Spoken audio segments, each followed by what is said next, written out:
versus time 2, the first time Jordan started, the breath was small and there wasn't a lot of impulsive will. That's why Andrew didn't know what to do with his left hand. The second time, she took the breath in tempo. Dum, bum, bum, and it was more clear and you had more impulsive will. And that's why he was able to play as well. So remember, the upbeat should contain impulsive will with pulse. We've got the 4 things again here. Pulse, dynamic, style, and mood. You should be showing all 4 of those things at the same time on the upbeat as you breathe. And then, if you do that consistently, your players will be looking for that each time, which is good because you want them to be moving.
Sense of internal time, and you've got. I could probably almost take your score, and I'm not going to do that to anybody in this piece, like I did with Mr. Hairston yesterday during his audition, which was kind of fun. He kind of expected it anyway, but this one. That was really good. It was really good. Now, there's a couple times where you're showing with Andres and a couple other times you're trying to show a phrase. Why do you think it didn't work? I think I was kind of back and forth between that and the score because I wasn't entirely sure, so I didn't give enough impulsive will to the players. That's right. And I would live further in the future. Okay, so notebook. We saw it with Mr. Hairston yesterday.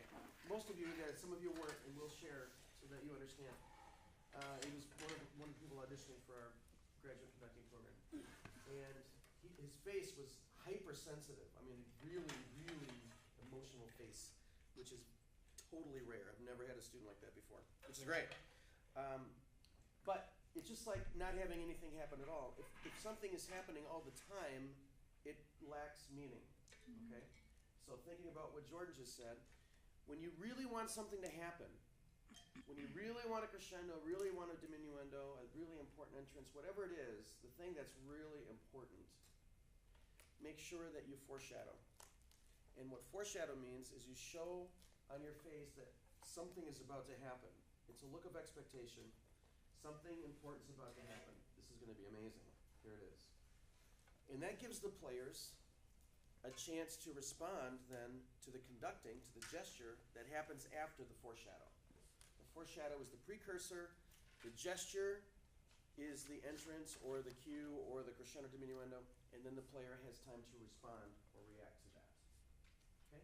So let's do part of this again. Let's start where it comes in, the top of the second page.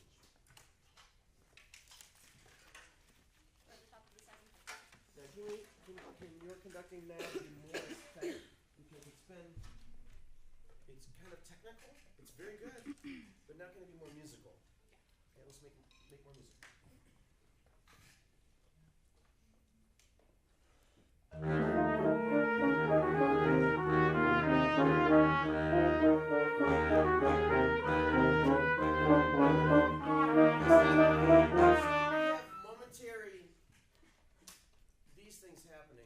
Happening as you want them to crescendo. Okay. So what I'm trying to get you to do is to live further in the future and show these things before they need to happen, so they have more time to respond to your conducting. Okay. Okay? And did you notice that she responded to her own mistake when she made a mistake? Okay? Did you even know that you did that? Yeah, I did 7 instead of 5. Yeah. So, notebook. As you guys practice your instruments, do you respond to your mistakes? In the practice room. In the practice room, yeah. Okay. When you are approaching a recital, do you, when you make a mistake, not that you ever do, because you're great players, but if you make a mistake in your practice session, do you respond to your mistakes? As you're approaching a recital? You shouldn't. Nice qualifier. If it's crunch time. Okay, now Caleb says no.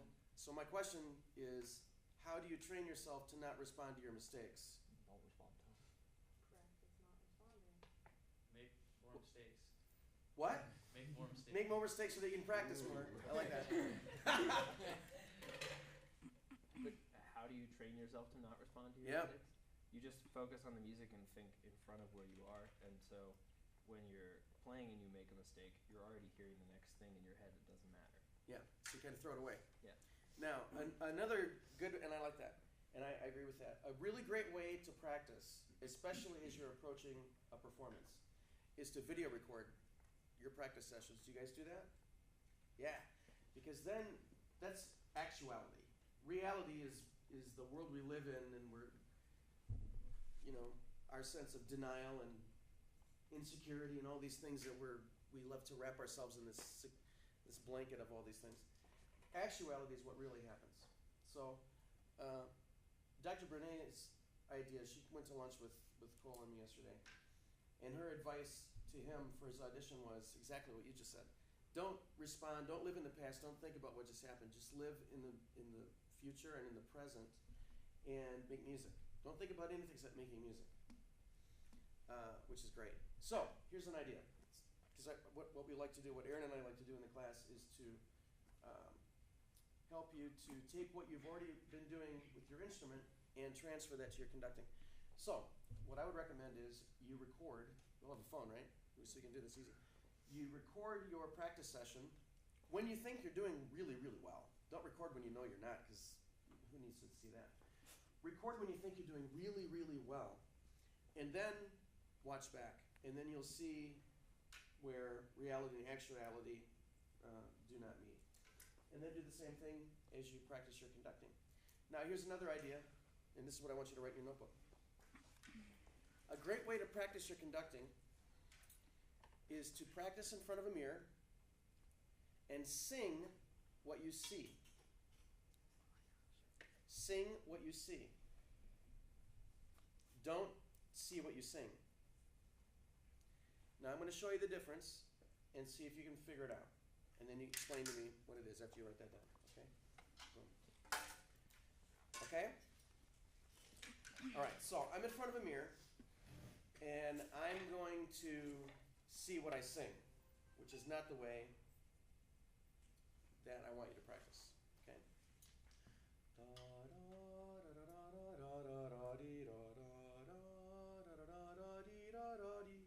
Versus.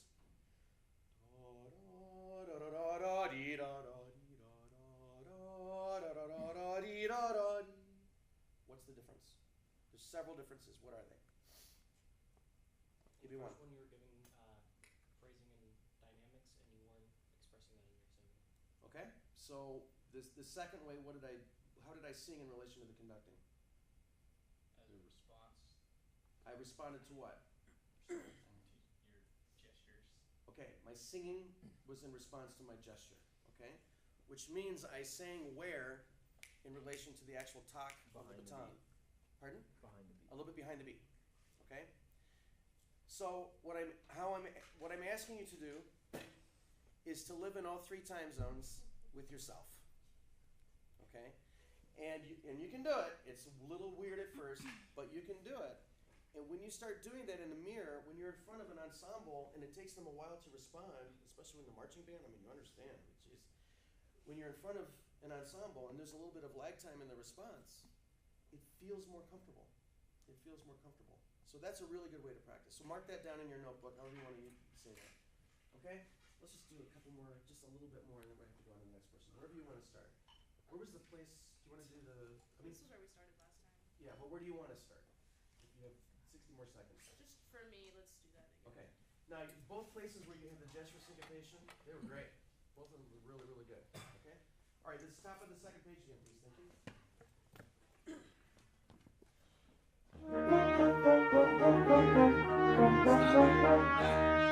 What we just saw was a longer crescendo. Make sure that we don't have a scary face. Okay, did anybody sense that, or was it just me? Maybe it's just me. It's your face, exactly. Your face tends to be very intense. Okay, so there's lots of different ways to show a crescendo. Another great reason to practice in front of a mirror is to discover different ways to show a crescendo, different ways to show a diminuendo. How you can do that with your face, with your mouth, with your head, with your neck, with your body, with your torso, with your arms, with your hands, with your baton. Okay, lots of different ways. Make sure that the crescendo's in kind, which means in style, in dynamic, in mood. Okay, and last time. Respond to what you see.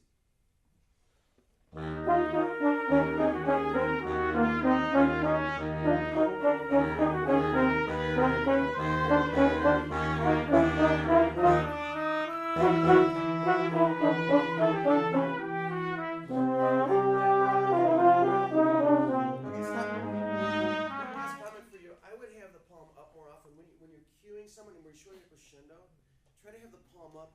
It's more inviting to the player, and I think as a conductor it feels like you have a little bit more control, and it's just a little bit more clear. But your gestures of syncopation on those areas are really good, and notice they play right together because of that. Okay? Some quick comments, please. Are we taking comments this cycle? I forgot. No. We're not. Okay, thank you very much.